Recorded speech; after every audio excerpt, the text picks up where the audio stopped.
कहा कि ये प्रधानमंत्री का बहुत बोल्ड डिसीजन है। ये बोल्ड डिसीजन नहीं है, ये बिल्कुल बेकार डिसीजन है। बिना सोचे समझे प्रधानमंत्री ने ये काम किया है और इससे पूरे देश को जबरदस्त नुकसान हुआ है। You are so wise not to take action against them in the last 50 years of your rule, and particularly the last 10 years where these schemes and scandals have taken place, 2G, 3G, CWG. ये पूरी scheme fail थी और इस scheme ने तबाही और बर्बादी के बगैर और कुछ नहीं किया। This scheme was totally disaster. याद रहे कि जब 2-2.5 वर्ष पहले ये कांग्रेस और यूपीए की सरकार थी तो पूरे विश्व में माना जाता था कि भारत दुनिया की उन 5 कमजोर अर्थव्यवस्थाओं में है जो कभी भी लुढ़क सकती हैं। नमस्कार, मैं रविश कुमार। 8 नवंबर के बाद 8 दिसंबर आ ही गया। बीते 1 महीने में सरकार मजबूती से अपने जवाब पर कायम है कि यह फैसला 70 साल से जो चला आ रहा था उसे मिटाकर नए तरीके से चलने की बुनियाद रखने वाला है।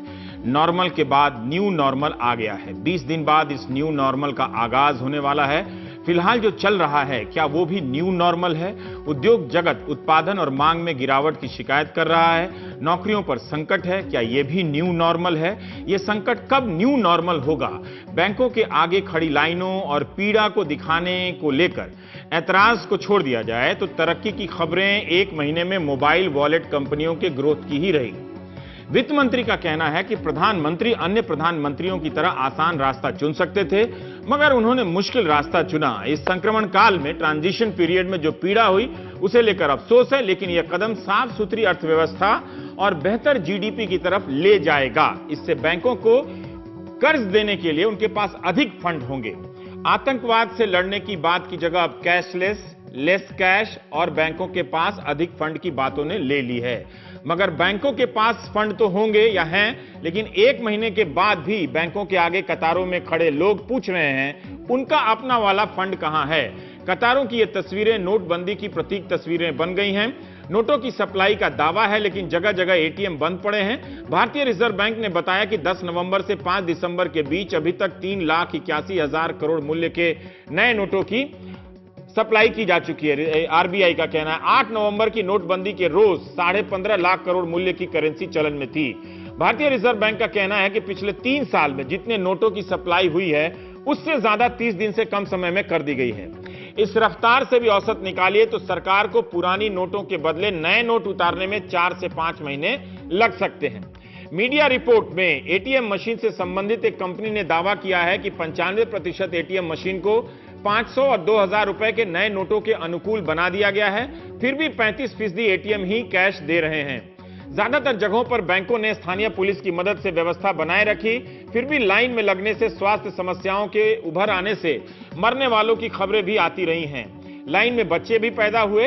इन्हीं तस्वीरों को लेकर एक पक्ष कह रहा है कि सब फैसले के समर्थन में है, तो दूसरा विपक्ष कह रहा है कि लोग काफी परेशान हैं, उनका पैसा उन्हीं को नहीं मिल रहा है। लुधियाना में बेटी की शादी के लिए बैंक से पैसा निकलवाने गई महिला का दिल का दौरा पड़ने से निधन हो गया। सिंगार सिनेमा रोड स्थित पंजाब नेशनल बैंक की चंडीगढ़ शाखा के बाहर सुबह 6 बजे से ही लोग लाइन में लगे हुए थे। 48 साल की आशा रानी अपनी बेटी की शादी के लिए पैसा निकालना चाहती थी। मृतक महिला के परिजनों ने सुरक्षा गार्ड पर धक्का मुक्की का आरोप लगाया है। नाराज लोगों ने बैंक के बाहर शव रखकर प्रदर्शन भी किया। लोगों ने सरकार से मुआवजे और इंसाफ की मांग की। अब जो दूसरा वीडियो आप देखने जा रहे हैं वो कर्नाटक के बागलकोट का है कि जिले के एक बैंक के बाहर एटीएम का है। ये जो सिपाही हैं एक पूर्व सैनिक को मारे जा रहे हैं। रिटायर्ड फौजी 55 साल के नंदप्पा को धक्का दिया और मारपीट की। लाइन में धक्का मुक्की से नंदप्पा निकल गए थे, लेकिन बाद में अपनी जगह पर आने की कोशिश की तो सिपाही ने उन्हें काफी मारा है, लेकिन सिपाही को अब सस्पेंड कर दिया गया है। बैंकों से वैसे आमतौर पर बैंकों के आगे लोगों ने अपनी तरफ से भी व्यवस्था बनाए रखी, वो भी बधाई के लायक हैं। पुलिस ने भी काफी मुश्किलों का सामना किया होगा। नोटबंदी को लेकर यह आरोप लग रहा था कि सरकार ने बिना तैयारी किए फैसला ले लिया। लाइनों में खड़े लोग भी कह रहे थे कि फैसला तो ठीक है मगर लागू करने की तैयारी नहीं थी। लेकिन बुधवार को भारतीय रिजर्व बैंक ने इन आरोपों का एक मुकम्मल जवाब दिया है। आरबीआई ने कहा है कि नोटबंदी का फैसला जल्दीबाजी में नहीं लिया गया। बल्कि विस्तार से हर पहलू पर सोच समझ के लिया गया है। इस बीच सरकार कैशलेस सिस्टम को लेकर काफी सक्रिय हो गई है, लोग भी अपनी तरफ से सक्रिय हो गए हैं। तभी महानगरों से लेकर कस्बों तक में लोगों ने मोबाइल वॉलेट डाउनलोड किया है। इनकी मांग में काफी तेजी आई है। स्टेट बैंक ऑफ इंडिया को ही हर दिन 50,000 स्वाइप मशीन का ऑर्डर आ रहा है। मांग अधिक है, लेकिन अब लोग शिकायत कर रहे हैं कि मशीन मिल ही नहीं रही है। बुधवार के इकोनॉमिक टाइम्स में खबर छपी थी कि 8 नवंबर के पहले स्वाइप मशीन से हर दिन 3 लाख ट्रांजैक्शन होता था, लेन देन। अब यह बढ़कर 15 लाख हो गया है। लेकिन स्वाइप की संख्या तो बढ़ गई, मगर प्रति स्वाइप लेन देन का औसत मूल्य गिर गया है। पहले जब कम लोग डेबिट कार्ड का इस्तेमाल करते थे 8 नवंबर से पहले, तो प्रति लेन देन 2700 रुपए औसत खर्च करते थे। अब लोग प्रति स्वाइप 2000 रुपए की खरीदारी ही कर रहे हैं। ये सब बिजनेस अखबारों में छप रहा है, हम लोग कम जानते हैं इसलिए उनकी मदद ले रहे हैं। अगर ये आंकड़ा सही है तो लोग कार्ड का इस्तेमाल तो कर रहे हैं, लेकिन खर्च नहीं कर रहे हैं। क्रेडिट कार्ड और डेबिट कार्ड से खर्च की भी एक सीमा होती है। उपभोक्ता की आर्थिक हैसियत से वो सीमा तय होती है। अगर मैं ज्यादा कर सकता हूं तो कम कमाने वाला कम करेगा। वित्त मंत्री के ही शब्द हैं कि कैश के साथ डील करना इसका एक इकोनॉमिक कॉस्ट भी है। इसलिए सरकार और बैंक प्रयास करते हैं कि डिजिटल करेंसी का ज्यादा से ज्यादा इस्तेमाल किया जाए। अब सरकार की तमाम भाषाओं में, शब्दों में इस बात को कम जगह मिल रही है कि हम उतने ही नोट छापने वाले हैं या नोट छाप के इसकी पूर्ति करेंगे। डिजिटल करेंसी मतलब डेबिट कार्ड, क्रेडिट कार्ड समझिए। वित्त मंत्री ने कहा है कि कार्ड, ई वॉलेट से पेट्रोल और डीजल खरीदने पर 0.75% का डिस्काउंट मिलेगा। यह कितना भारी डिस्काउंट है आप जोड़ें, मेरी गणित में कमजोर हूं। सरकार 10,000 की आबादी वाले हर गांव को 2 पॉइंट ऑफ सेल मशीन यानी स्वाइप मशीन मुफ्त देगी। ये कहां लगेगा मशीन, ये अभी स्पष्ट नहीं है। इससे 75 करोड़ लोग, सरकार का मानना है कि स्वाइप मशीनों के दायरे में आ जाएंगे। 1 जनवरी से उपनगरों, सबअर्बन के रेल यात्रियों को डिजिटल माध्यम से टिकट खरीदने पर 0.5% की छूट मिलेगी। ये कितना पैसा हुआ, ये आप जोड़ सकते हैं। ऑनलाइन टिकट खरीदने वाले रेल यात्रियों को 10 लाख का मुफ्त बीमा मिलेगा। ये बड़ा प्रोत्साहन है एक तरह से। ऑनलाइन रेल टिकट खरीदने पर आपको केटरिंग, रेलवे विश्राम गृह और रेलवे रिटायरिंग रूम के किराए में 5% तक की छूट मिलेगी। अगर अब ये मालूम नहीं कि रेलवे के भीतर खाने में 5% की छूट मिलेगी या नहीं मिलेगी, लेकिन वहां केटरिंग शब्द का इस्तेमाल है, पेंट्री कार का इस्तेमाल नहीं है। तो आप समझ लें, अगर कार्ड से 2000 की खरीदारी करेंगे तो कोई सेवा शुल्क नहीं लगेगा। अब ऑनलाइन के जरिए सार्वजनिक क्षेत्र की बीमा कंपनियों, सरकारी बीमा कंपनियों का प्रीमियम देंगे, अगर आप देंगे तो 8 से 10% की छूट आपको मिलेगी। टोल प्लाजा पर डिजिटल पेमेंट करने वालों को 10% की छूट मिल सकती है। इन रियायतों के बगैर ही डिजिटल भुगतान के माध्यमों में उछाल की खबरें आ ही रही थी और सरकार भी कह रही है। फिर सरकार ने कहीं मामूली तो कहीं 10% तक की छूट क्यों दी है? क्या यह पर्याप्त है? तमाम तरह के सेक्टर में, होटल सेक्टर के भी लोग स्वाइप मशीन को लेकर चिंतित हैं कि अपनी कमाई से 2% वो क्यों किसी कंपनी को दें। क्या सरकार उन्हें भी छूट देगी? यह साफ नहीं है कि यह छूट कब तक के लिए है, जो सरकार ने ऐलान किया है, मगर है, कुछ दिनों के लिए है या स्थायी रूप से आने वाले समय में पता चलेगा। वित्त मंत्री ने कहा है कि आप रोज, वित्त मंत्री जी की पहली बात सुन लेते हैं। हर निर्णय कब से लागू होगा, जो कंसर्न्ड डिपार्टमेंट्स हैं उसकी डेट्स नोटिफाई करेंगे और वो डेट्स तुरंत होगी। ये इसकी बहुत लंबी प्रतीक्षा नहीं करनी पड़ेगी। कोई घंटों में, 1-2 दिन में लागू हो जाएगी, कुछ 2-4 दिन में लागू होंगी, इससे ज्यादा समय नहीं लगेगा।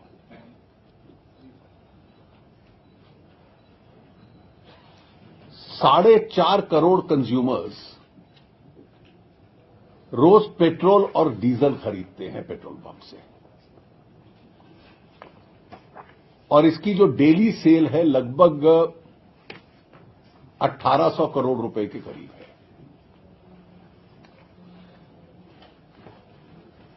एक महीने में जो ये सेल है, ये 20% डिजिटल पेमेंट से बढ़कर 40% डिजिटल पेमेंट हो गई है। ये लगभग नेशनल एवरेज है। हम लोग चाहते हैं कि ये और बढ़े,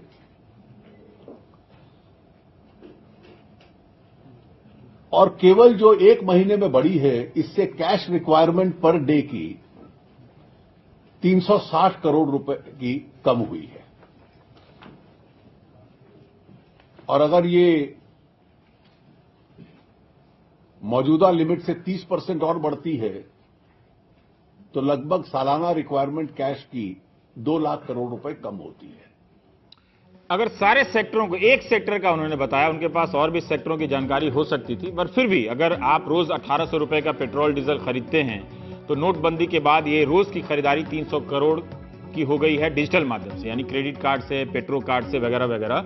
और जब 540 करोड़ रोज होने लगे तो एक साल में पेट्रोल डीजल की खरीदारी में 2 लाख करोड़ कैश की मांग घट जाएगी। हम नहीं जानते कि बाकी सेक्टरों में कितने 100 करोड़ का लेन देन डिजिटल हुआ है इस दौरान, और उसके आधार पर साल में कितने लाख करोड़ कैश की कमी आ जाएगी। हमें देखना होगा कि डिजिटल पेमेंट में जो वृद्धि हुई है वो किस सेक्टर में हुई है, किस किस सेक्टर में हुई है। मतलब अगर 100 नए लोगों ने कार्ड का इस्तेमाल किया है तो इनमें से ज्यादातर पेट्रोल ही भरा रहे थे या और भी चीजें खरीद रहे थे। लघु से लेकर मध्यम और बड़े उद्योगों का जो इस दौरान घाटा हुआ है वो किस खाते में, उसका हिसाब दिखाया जाएगा। उसकी भरपाई ये तमाम सेक्टर कैसे करेंगे। हम यह भी समझने का प्रयास करेंगे कि नोटबंदी के रोज अगर 15.5 लाख के आसपास की करेंसी चलन में थी, अगर इनमें से अब तक 11.5 लाख करोड़ मूल्य की करेंसी बैंकों में आ गई है तो इसके क्या मायने हैं। अगर सारा पैसा बैंकों में आ गया तो क्यों कहा जा रहा है कि सरकार का अभियान सफल नहीं होगा। क्या हमें यह भी मानना होगा कि बैंकों में जो पैसा आया वो सफेद ही है। सरकार कहती है कि खातों की सख्ती से जांच होगी, कुछ खातों की तो हो रही है, लेकिन क्या आयकर विभाग के पास इतने कर्मचारी हैं, इतनी शाखाएं हैं जो इन करोड़ों खातों की जांच कर सकती हैं। कितने दिनों में कर लेंगी ये जांच का काम पूरा हो जाएगा। दूसरा सवाल है कि वित्त मंत्री 2 लाख करोड़ कैश के चलन को कम करके जो उदाहरण दे रहे हैं उससे क्या हासिल करना चाहते हैं। 15.5 लाख करोड़ की करेंसी में से अगर 2 लाख करोड़ की करेंसी डिजिटल हो जाए तो सरकार का कौन सा मकसद पूरा होने वाला है।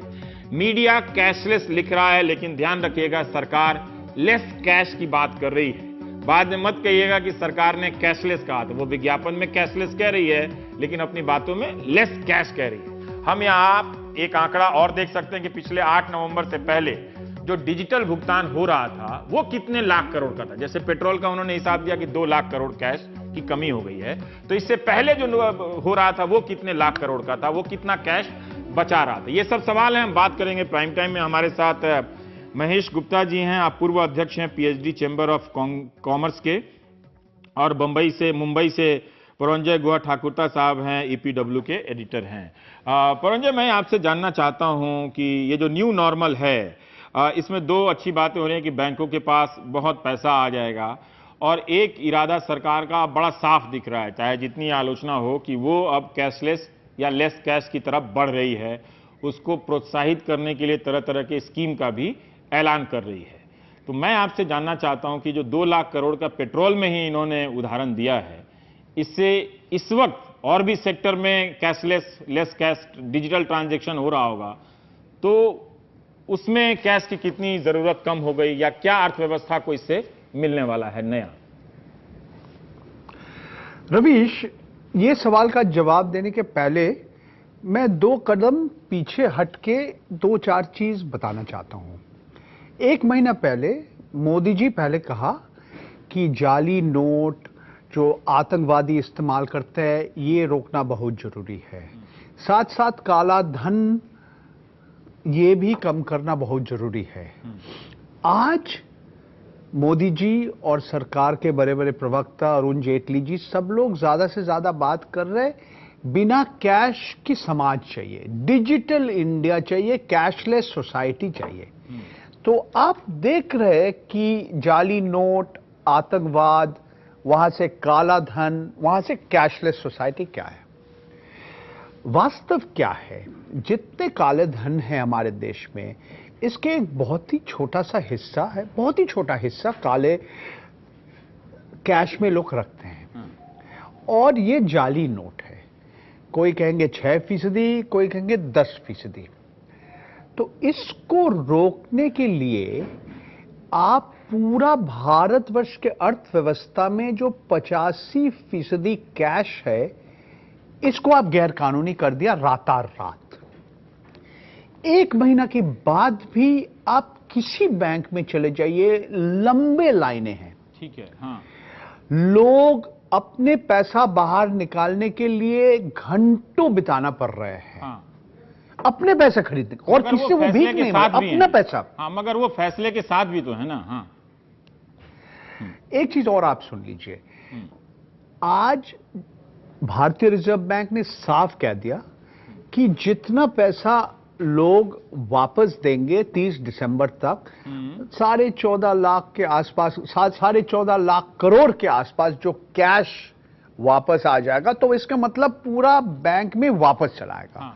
तो अब सवाल उठेगा कि इसमें कितना काला धन है, इसमें कितना जाली नोट है, और फिर आयकर विभाग कितने लोगों के ऊपर छापा लगाएंगे, कितने सर्च एंड सीजर रेज करेंगे, और कितना काला धन होगा, और इसमें कितने पैसा, कितना बड़ा हिस्सा लोग अभी जो नया, ठीक है, जो इनकम डिक्लेरेशन स्कीम है, ठीक है, हम कह रहे हैं ये काला धन है, ये इनमें से बहुत बातें हुई हैं, पर मैं ये जानना चाहता हूं कि वित्त मंत्री जो कह रहे हैं कि बैंकों के पास लोन देने के लिए फंड आएगा, ठीक है, और ये भी कह रहे हैं कि बैंकों में पैसा आएगा तो सरकार के पास टैक्स आएगा। तो मुझे एक बात बताइए कि बैंक में अगर लोगों ने जाकर पैसा जमा किया तो वो टैक्स में कैसे बदलता है, किस तरह से बदल सकता है, पहला, और बैंकों के पास कैसे ज्यादा पैसा आएगा, ये पैसा बैंक लेकर, क्योंकि जो जमा कर रहे हैं वो निकालेंगे भी, तो इस सवाल का आप जवाब दीजिए, फिर मैं महेश जी से बात करूंगा। हाँ, देखिए, भारतीय रिजर्व बैंक सबको आश्चर्य कर दिया जब वो जो ब्याज दर, वो जो सिग्नल करते हैं रिपो रेट से, वो कम नहीं किया। मेरा सवाल और कुछ है, अगर लोग अपने जो पैसा जमा हुआ है उसको निकलने में मुश्किल हो रहे, आप बैंक में राशन हो रहे, आप कह रहे कि आप 24,000 तक आप वापस ले सकते हैं, मगर सचमुच आपको नहीं मिल रहा है क्योंकि बैंक के पास उतना पैसा नहीं है, तो आपके सामने और क्या रास्ता है? आप क्या ऋण लेंगे? आप लोगों से उधार लेंगे? आज का यही हालत हो गया कि अपना जो पैसा है वो हम निकालने नहीं पा रहे, इसीलिए हमको उधार लेना पड़ेगा। ठीक है, उसमें ब्याज दर कम कर दीजिए। मैं ये पूरा युक्ति बहुत ही आश्चर्य हो गया कि ये युक्ति कैसे लोग इस्तेमाल कर सकते हैं। आज मोदी जी कह रहे हैं कि सबसे कमजोर जो लोग हैं, जो गरीब लोग हैं, जो बुजुर्ग व्यक्ति है, जो महिलाएं हैं, जो किसान है, ये कैशलेस सोसाइटी आज उनको फायदा होगा, मगर इन लोग आज सबसे ज्यादा परेशान है। ठीक है, आज आप कह रहे हैं किसी ने भी इंतजार कर रहे हैं कि 20 दिन के बाद चीजें ठीक हो सकती है। मुझे ये बताइए कि 1 महीना हो गया, रवि, 1 महीना हो गया, और कितना पैसा? ठीक है, आपने भारतीय रिजर्व बैंक ने कह रहा है कि 14.5 लाख करोड़ से हमने इतना दिया। परंजय, मुझे इस सवाल का जवाब चाहिए कि अभी बैंकों के बाद 6 महीने के बाद। परंजय, मैं एक सवाल पूछ रहा हूं आपसे, फिर महेश जी से जवाब चाहूंगा कि बैंकों के पास लोन देने की क्या रिक्वायरमेंट है जिसके लिए वो ज्यादा फंड वो मांग रहे हैं, या इससे वो फंड आएगा तो ज्यादा लोन दे सकते हैं? किसको लोन दे सकते हैं? कौन मांगने के लिए बैंकों के दरवाजे पर खड़ा है इस वक्त लोन लेने के लिए? मुझे इसका जवाब यही सवाल पूछिए ना, यही सवाल पूछिए। ये सवाल का जवाब हमारे पास है नहीं। मोदी जी कह रहे हैं कि जो अमीर लोग हैं, वो जो आप गरीब के घर में लाइन लगा के, कतार लगा के, क्योंकि वो आपका काला धन उनका जनधन अकाउंट में देने चाह रहे हैं, और फिर मोदी जी कहा कि आप पैसा वापस नहीं दिए। ठीक है जी, तो कौन कौन अभी ऋण लेने के लिए तैयार है? महेश जी, मैं आपसे जानना चाहता हूं कि आप तो इंडस्ट्री संस्था से जुड़े रहे हैं, अभी सदस्य हैं, मैं ये जानना चाहता हूं कि बैंकों के पास फंड आ गया, मान लीजिए आ गया, तो अब क्या आपके पास कोई जानकारी है कि इंडस्ट्री तैयार है ये लोन लेने के लिए? क्योंकि लोन लेने में हम लोग भी जो होम लोन लेते हैं उसमें 15 से 20 दिन एक आदमी का तो लग जाता है, तो क्या 15,000 20,000 करोड़ लोन किसको दिया जाएगा? कौन प्रपोजल लेके तैयार है? तो ये सब जो बातें कही जा रही हैं, तो बैंकों के पास उनके अधिकार में कितना पैसा रहेगा कि आपको वो लोन बांट सकते हैं? देखिए, पहले ये समझना पड़ेगा कि बैंक लोन कब देगा। बैंक के पास जो पैसा आया है वो टेम्परेरी पैसा है, वो टेम्परेरी पैसा, वो बैंक का पैसा नहीं है। बैंक का पैसा नहीं है, वो तो कस्टमर कभी भी उसको निकालेगा। अगर वो चेक से निकाल सकता है चाहे तो कोई बैंक नहीं रोकेगा उसको। सिर्फ कैश सरकार नहीं दे पा रही है क्योंकि ऐसा लगता है कि पैसे की किल्लत है उनके पास में, पूरा पैसा हो रहा है एक तरह से। तो लेकिन अगर मेरा पैसा मैंने बैंक में जमा किया है, उसको मैं चेक से निकालूं, आरटीजीएस करूं किसी के पास, तो बैंक नहीं रोक सकता उसको, और ना रुक रहा है वो पैसा। तो बैंक के पास जो पैसा डिपॉजिट हुआ वो उसके ऊपर लोन नहीं दे सकता।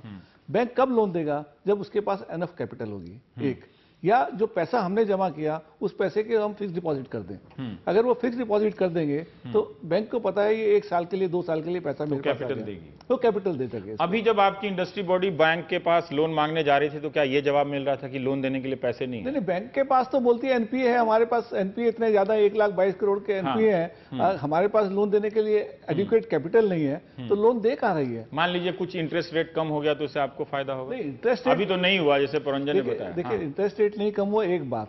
दूसरा, बैंक लोन दे कहां रहे हैं? बैंक लोन देने तो आगे आए, उनकी कैपिटल तो बढ़ाए। सरकार के पास अगर पैसा आता है, सरकार उनकी कैपिटल एडुकेट करे। हम तो कहते हैं अगर फाइनेंशियली अगर 5% की जगह 5.5% भी अगर फाइनेंशियल डेफिसिट होता है, सरकार को इमीडिएटली बैंक की कैपिटल बढ़ानी चाहिए, ताकि बैंक की कैपिटल बढ़ेगी तो बैंक लोन देगा। तो वो सरकार वही नहीं कर रही है कि जो बढ़ाना चाहिए, कैपिटल बढ़ा रही है हमारा पैसा जमा करके? नहीं, हमारा आप पैसा उसे नहीं मानते? वो सरकार, वो बैंक का पैसा नहीं है सर, वो तो कंज्यूमर का पैसा है।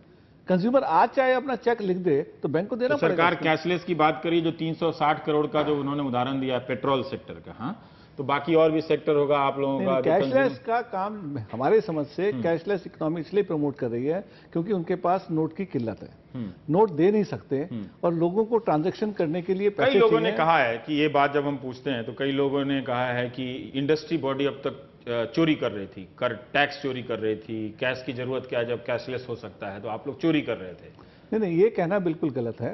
इंडस्ट्री चोरी करती है कहना बिल्कुल गलत है। कैशलेस इसलिए नहीं करना चाह रही सरकार कि इससे चोरी रुक जाएगी।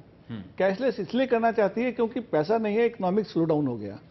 आप क्या मानते हैं कि स्लो डाउन हो गया? क्योंकि वित्त मंत्री के जवाब में तो ये नहीं है कि सर कल रिजर्व बैंक ऑफ इंडिया ने कहा जीडीपी ग्रोथ आपका 7.6 से 7.1 हो जाएगा, और वो भी वो पुरानी, ये तो डेटा है। कई बार होता है 8% कहते हैं, 7.5% हर इंडस्ट्री तो सामान्य नागरिक को फर्क नहीं पड़ता। सर हर इंडस्ट्री का जो सेल्स वॉल्यूम है पिछले साल में, पिछले महीने के अंदर 15 से 25% गिरा है। ठीक है महेश जी, मैं एक सवाल पूछना चाहता हूं। आप लोग इंडस्ट्री हैं, कोई प्रोडक्ट आप बनाते होंगे, तो वो प्रोडक्ट मान लीजिए कि ऐसे भी कई बार दुनिया में मंदी की लहर चलती है तो 2-4 महीने प्रोडक्ट नहीं दिखता है, कोई ऐसे सामान्य रूप से समझने के लिए। तो इस दौरान 2 महीना अगर 30% 40% सेल आपका गिर गया तो आपके भीतर के ढांचे पर क्या असर पड़ता है? क्या आप नौकरियों में छटनी करने लगते हैं? क्या करते हैं आप लोग? 2 तरह की चीजें होती हैं। हमने देखा कुछ कंपनियों ने जिनकी लार्ज वर्कफोर्स है, कंस्ट्रक्शन कंपनी है, लोगों को ले ऑफ किया। छटनी करना 2 तरीके से होता है, लोगों को निकाल देना, सेकेंड है ले ऑफ कर देना। दोनों में अंतर है? दोनों में अंतर है। ले ऑफ का मतलब अभी मेरे पास काम नहीं है, कुछ परसेंटेज सैलरी मिलेगी, आप आराम कर सकते हो, फिर शुरू होगा, फिर उसको शुरू कर देंगे। तो अभी जो कुछ हुआ है वो ले ऑफ हुआ है। ठीक है, मतलब आप लोग ऐसा तो नहीं मान सकते कि आप इलेक्ट्रॉनिक ट्रांजैक्शन इंडस्ट्री नहीं करती होगी, क्योंकि आरटीजीएस से भी करोड़ों 3 लाख करोड़ का रोज का आदान प्रदान हो ही रहा था, तो उसमें जरूर इंडस्ट्री का ज्यादा हिस्सा होगा। जरूरी ये है रिटेल में ट्रांजैक्शन बढ़ना चाहिए। इंडस्ट्री तो आजकल डिजिटल को यूज करती है, बट रिटेल कंज्यूमर उसको अगर यूज करेगा तो वो कंज्यूमर वापस। आप अभी कितना, 1 महीने के बाद आप लोग कितना एक्साइटेड हैं कि जैसे सामान्य लोग पुरंजय नहीं मानेंगे, लेकिन सामान्य लोग 50 दिन का इंतजार कर रहे हैं कि उसके बाद कुछ शायद अच्छा होने वाला है कुछ? देखिए, तो आप लोगों के हिसाब से क्या अच्छा हो सकता है? देखिए, सबसे बड़ी चीज समझनी पड़ेगी, अगर बीमारी है तो उस बीमारी को निकालना पड़ेगा। अगर आपको दुनिया के साथ खड़ा होना है, अगर आप दुनिया के साथ नहीं खड़ा होने सकते तो आप एक पैरेलल इकोनॉमी चला सकते हैं। क्या दुनिया में ये गारंटी है कि जहां कैशलेस इकोनॉमी है, नहीं, हम अभी कैशलेस की बात नहीं कर रहे हैं, आतंकवाद नहीं है, वहां पे करप्शन नहीं, हम अभी बात ये कर रहे हैं, या कैशलेस इकोनॉमी का ही अपनी असुरक्षा के कई कारण होते हैं जो हम लोग नहीं जानते। देखिए, कैशलेस तो आप अगर यूएसए को चले जाओ तो यूएसए में सिर्फ 40% कैशलेस है, 60% तो कैश चलता है अभी भी। अमेरिका में भी कैश, अमेरिका में चलता है। ये तो इकोनॉमी वहां की बोलती है जो सबसे ज्यादा एडवांस्ड है। तो कैशलेस इकोनॉमी तो कोई बनी नहीं पाई। देखिए, वहां गए तो वहां की हर यूनिवर्सिटी की लाइब्रेरी बहुत अच्छी है, और उसकी नीतियों पे चल के हम यही पढ़ते आए कि हमारी यूनिवर्सिटी की लाइब्रेरियां बर्बाद है। तो आप खुद ही वो 60% अब आप कह रहे हैं कि वहां कैश से चल रहा है, ये बात सही भी है।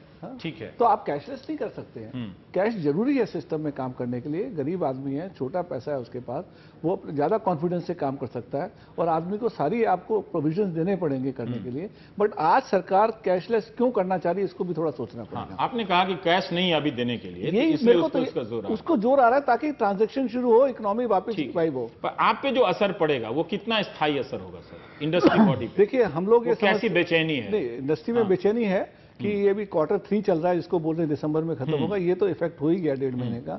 Q4 जो होगा जनवरी से लेके और मार्च तक का क्वार्टर होगा, उसमें भी इफेक्ट रहेगा, क्योंकि कंज्यूमर अभी वापस नहीं आएगा। पूरा पैसा सरकार दे नहीं पाएगी दिसंबर के अंदर से, कुछ कैशलेस में जाएगी, लेकिन नुकसान होगा इस चीज से।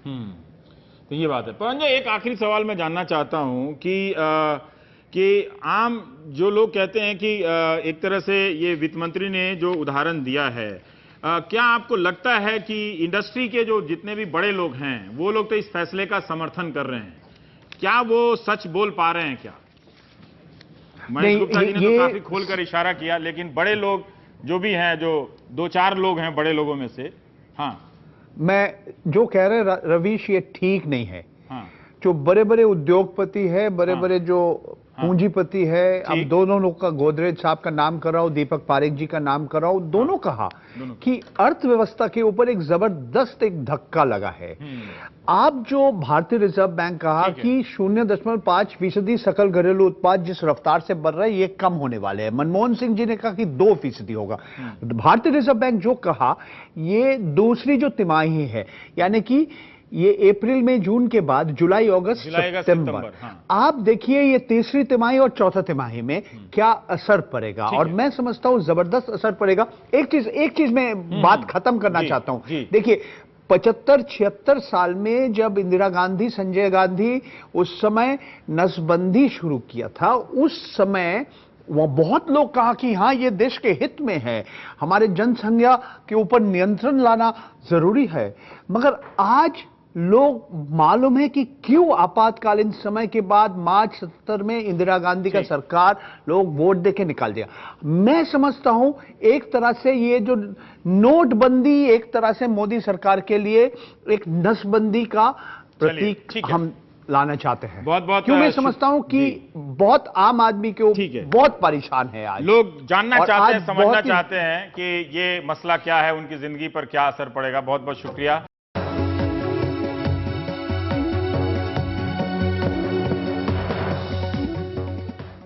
और हमारे साथ एसोचैम इंडस्ट्री की एक बहुत महत्वपूर्ण बॉडी है, 4.5 लाख इसके सदस्य हैं, औद्योगिक इकाइयां देश भर में। सुनील कनोरिया साहब हैं, इसके प्रेसिडेंट हैं, हमारे साथ हैं। सुनील सर, मैं आपसे जानना चाहता हूं, ज़्यादातर नौजवान यही जानना चाहेंगे कि ये 2 क्वार्टर की बात हो रही है अगले 6 महीने तक, और अभी इस वक्त नौकरियों पर क्या असर पड़ा है आपके औद्योगिक सेक्टर में, जा रही हैं या जाने वाली हैं या और बनने वाली हैं? सर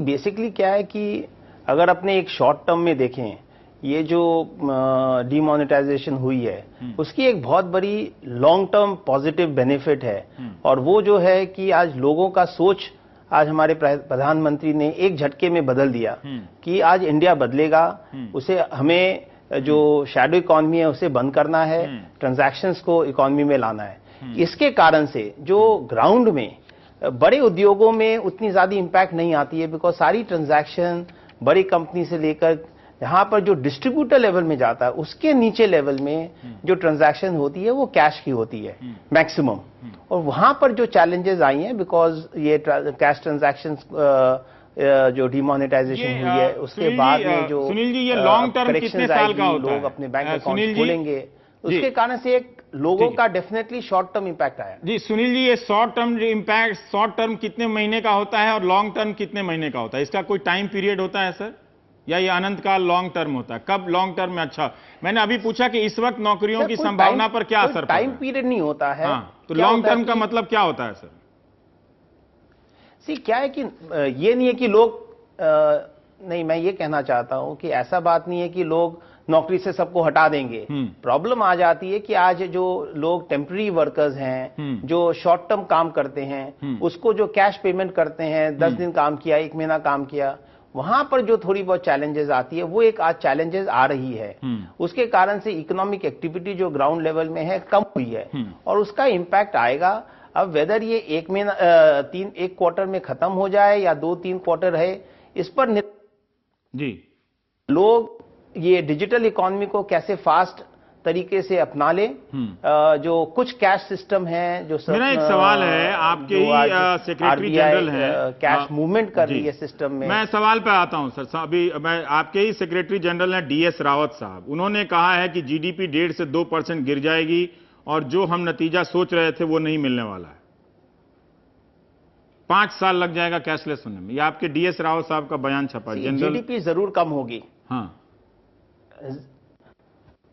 नहीं, हमने भी जो हमारे मेंबर्स हैं उनसे जो फीडबैक लिए हैं आज कई दिनों से, तो डेफिनेटली इकोनॉमिक एक्टिविटी कम हुई है और GDP में इंपैक्ट आएगा। RBI का ये असेसमेंट है कि 0.5% आएगा। हमें ये देखना है क्या कि मैं समझता हूं कि चांसेस हाई है कि इससे ज्यादा हो सकती है 1% भी हो सकती है 1% के ऊपर भी हो। अब इस पर निर्भर करता है, इसीलिए मैंने जो आज गवर्नमेंट को भी हमने एक रिक्वेस्ट किया है कि ये खाली जो रिफॉर्म हुई है, एक मेजर रिफॉर्म हुई है, इस पर बंद नहीं हो सकती है। इसके आगे चलकर आगे और रिफॉर्म्स होना बहुत जरूरी है, और वो अगर होती है तो इसका जो इम्पैक्ट है ये एक बहुत पॉजिटिव इम्पैक्ट आ जाएगा। दो चीज हमने जो कहा है, एक है कि जो टैक्स रेट्स हैं उसे कम कराना बहुत जरूरी है, क्योंकि आज इसके थ्रू अपने काफी टैक्स लोगों को टैक्स नेट में ले आए हैं। ये तो फैसला गरीबों के लिए हुआ है ना, आप लोग कहां से टैक्स की कमी मांगने लगे? बहुत जरूरी है। पर सुनील जी, ये फैसला गरीबों को घर बनाने के लिए हुआ है, उनको अस्पताल देने के लिए हुआ है। मैं गरीबों का बात नहीं कर रहा हूं। देगी तो सरकार की कमाई कम हो जाएगी, आपको टैक्स में छूट देगी। आज इंडिया में इन्वेस्टमेंट क्लाइमेट को बढ़ाना है, पर सरकार ने कहा है कि वो गरीबों को सस्ता मकान देना चाहती है, स्कूल देना चाहती है। आप ये सोचिए, मैं सिंपल बताता हूं। जी नहीं, आप अगर सुने एक बात, आप एक समझिए बस बात, गरीबों के पास पैसा आएगा कैसे? जब तक इकोनॉमिक एक्टिविटी बढ़ेगी नहीं, इन्वेस्टमेंट साइकिल होगा नहीं, और हाथ में लोगों के कैश रहेगी नहीं सरप्लस, तो कंजम्पशन और इन्वेस्टमेंट बढ़ेगा कैसे? आप ये मुझे बताइए ना। तो उसके कारण से आज जैसे कि आप ये सोच लीजिए, अगर एक छोटा उद्योग है, 10 लाख रुपया कमाता है, 5 लाख रुपया कमाता है, अगर वो सरप्लस उसके पास रहता है तो वो तो उसको फिर या तो कंजम्पशन करेगा या इन्वेस्ट करेगा ना वापस। मैंने कोई और इंडिविजुअल क्या करेगा? अगर वो आज 10 लाख कमाता है, उसका अगर टैक्स रेट कम हो जाए, आप एक अलग बात कह रहे हैं। सरकार की प्राथमिकता गरीबों के लिए अलग है। सरकार गरीबों के लिए घर बनवा के देना चाहती है, उनकी जिंदगी को बेहतर करना चाहती है, स्कूल कॉलेज बनवा के देना चाहती है, अस्पताल बनवा के देना चाहती है। तो जब तक आपसे टैक्स नहीं लगी तो उसका तो घाटा हो जाएगा, फिर उसको क्या फायदा हुआ? इतने लोग आए तो अगर आपको टैक्स में छूट दे दे तो टैक्स में छूट तो वैसे नहीं भाई, आप समझ नहीं रहे। सुनील जी, टैक्स में छूट का कमिटमेंट तो सरकार का पहले है ही कि 30% से हम आने वाले समय में कम नहीं होगी। जी जी हाँ, नहीं, मैं कॉर्पोरेट टैक्स का बस बात नहीं कर रहा हूं, मैं इंडिविजुअल टैक्स का बात कर रहा हूं। बिकॉज आप ये समझिए, आज ये जो हुई है डीमोनेटाइजेशन, उसके कारण से काफी लोग जो टैक्स नहीं पे कर रहे थे, जो 5 लाख 10 लाख 15 लाख कमा रहे थे, वो आज सिस्टम में आ जाएंगे। उन्हें तब टैक्स पे करना पड़ेगा, जो कि इतने सालों से टैक्स पे नहीं किए। उद्योगपति को भूल जाइए एक बार, बड़े बिजनेस को भूल जाइए, वहां पर आप टैक्स लगाइए, जो करिए वो सरकार अब एक ऐसा आंकड़ा देगी कि अब इतने लाख लोग, नए लाख लोग टैक्स के नेट में आ गए हैं। क्या आप उम्मीद करते हैं?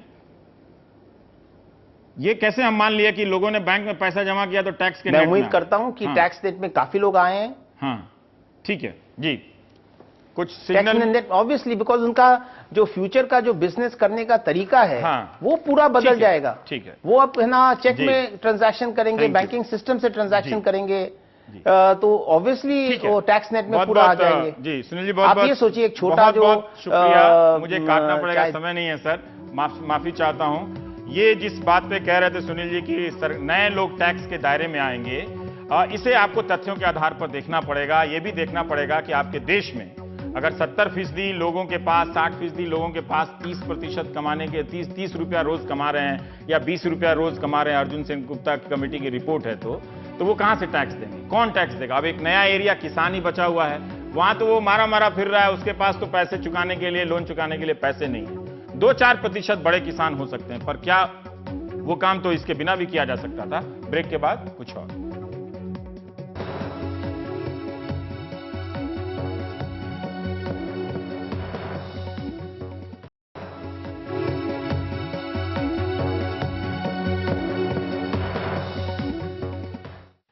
प्रत्यर्पण निदेशालय ईडी ने करीब 40 करोड़ की अवैध नोट बदली के सिलसिले में एक चार्टर्ड अकाउंटेंट समेत एक्सिस बैंक के 2 मैनेजरों को गिरफ्तार किया है। इससे पहले वित्त मंत्रालय ने लेन देन में गड़बड़ी के आरोप में 27 बैंक कर्मचारियों को भी सस्पेंड किया और 6 लोगों के तबादले हुए।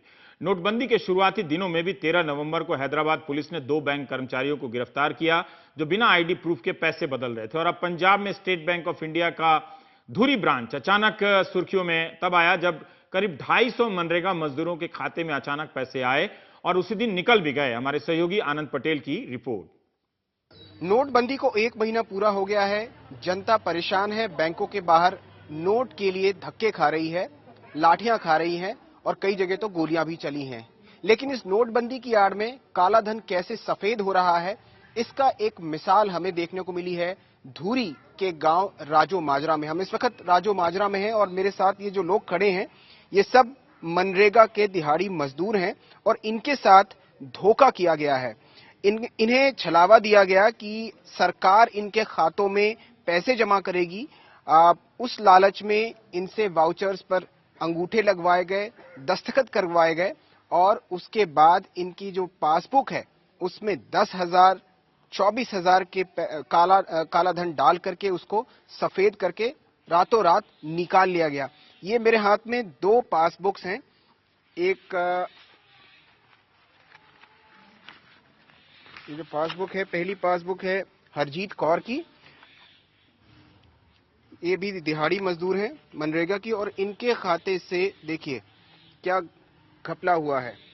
19 तारीख को इनके खाते में 10,000 रुपए डाले गए और कुछ देर बाद ही 10,000 रुपए निकाल लिए गए।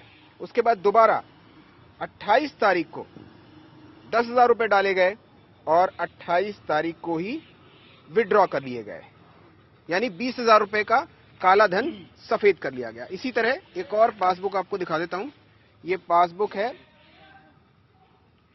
प्यारा सिंह की। प्यारा सिंह भी ठगी का शिकार हुए। देखिए इनके अकाउंट में 1 तारीख को 24,000 रुपए डाले गए और 1 तारीख को ही 24,000 रुपए निकाल लिए गए। खाते में बच गए 177 रुपए।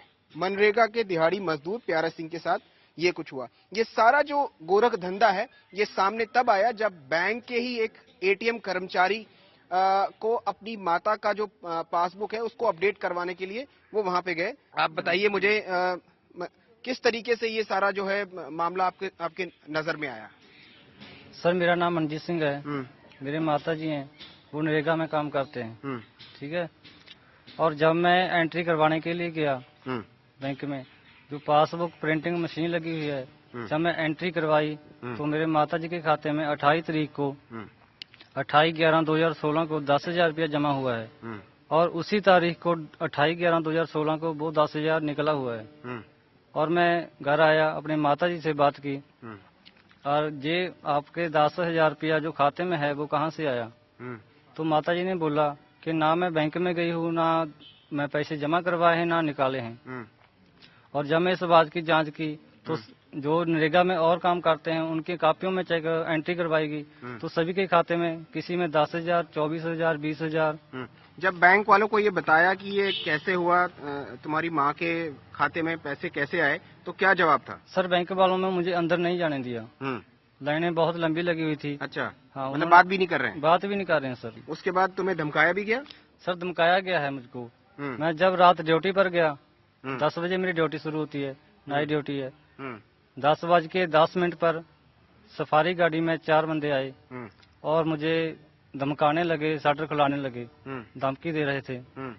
जब मैं आम आदमी पार्टी के जो उम्मीदवार हैं, मैं उनसे बात की, वो तुरंत वहां पहुंचे और उन्होंने आके मेरा शटर खुलाया। जब उनको देख लिया इन्होंने तो गाड़ी लेकर फरार हो गए। अच्छा जी। कौन लोग थे ये धमकी दे रहे थे? सर जो बैंक के मुलाजिम है ना, दो की जान पहचान हुई है मुझे और 2 अनपछाते व्यक्ति थे उसके साथ। ये जो शख्स है मनजीत सिंह, जिसने इस पूरे मामले का खुलासा किया जब इसको पहली बार पता लगा। लेकिन देखिए किस तरीके से जो दिहाड़ी मजदूर है, मनरेगा का मजदूर, उनके साथ धोखा हुआ है। 1,000 रुपए इनके खाते से भी निकाले गए हैं। हाँ? आप दिहाड़ी मजदूर हैं? हाँ जी, मजदूरी कर दे। और 10,000 रुपए एकदम से पासबुक में आ गए तो देख के तो अच्छा लगा होगा? ना, ये अच्छा नहीं लगा। जो तो जमा ही नहीं कराया, ये अच्छा कैसे लगेगा? जो जमा ही नहीं कराई, पैसा नहीं जमा कराया और निकाल भी लिए गए साथ के साथ? उसी दिन ही निकाल ली। अच्छा, कभी इतना पैसे आए अकाउंट में? ना जी, कभी नहीं आया। तो जब अंगूठा लगवाया था वाउचर पे तो क्या बोला गया था आपसे? वाउचर हिंदी जान देनी, अंग्रेजी में लिखा हुआ था। जब पंजाबी में होता था मैं पढ़ लेंदा। अच्छा, बस लाई गई, अंगूठे लाई गए बस। अच्छा, क्या बोल के लगवाया था? मोदी पैसा पाएगा थोड़ी खाते में। अच्छा, कितने पैसे बोले थे देने के लिए? उन्होंने 10,000 ही कहा थी। अच्छा, 10,000 खाते में पावांगे भी तुझे और करा दो, कापियां जमा करा लो। जो जनानी है ना वो फाड़ कापियां रखी। अच्छा, उन्हें लभे रख लिया सारी कापियां जमा। ये स्थिति है। करीब 250 मजदूर हैं मनरेगा के इस गांव में और इन सभी के साथ यही काम हुआ है। सबसे वाउचर पे किसी से अंगूठा लगवाया गया, किसी से दस्तखत करवाए गए और सभी के खातों में इसी तरीके से हेरफेर की गई है। कहीं 10, कहीं 24, कहीं 20। हमें पता है कि केंद्रीय एजेंसियां भी जो बैंक अलग अलग बैंक है, मुख्तलिफ बैंक हैं, उनके जो कर्मचारी हैं, उनके जो अधिकारी हैं, उनकी जांच कर रहे हैं जहां भी इस तरह की शिकायतें मिली। लेकिन ये एक अपने आप में अनोखा मामला है कि किस तरीके से मनरेगा के जो मजदूर हैं उनके साथ धोखा हुआ और साफ तौर पे मिली भगत के साथ, बैंक अधिकारियों और कर्मचारियों की मिली भगत के साथ काला धन जो है सफेद किया जा रहा है यहाँ पे। कैमरा पर्सन आरपी जायसवाल के साथ संगरूर के धुरी से आनंद पटेल, एनडीटीवी इंडिया।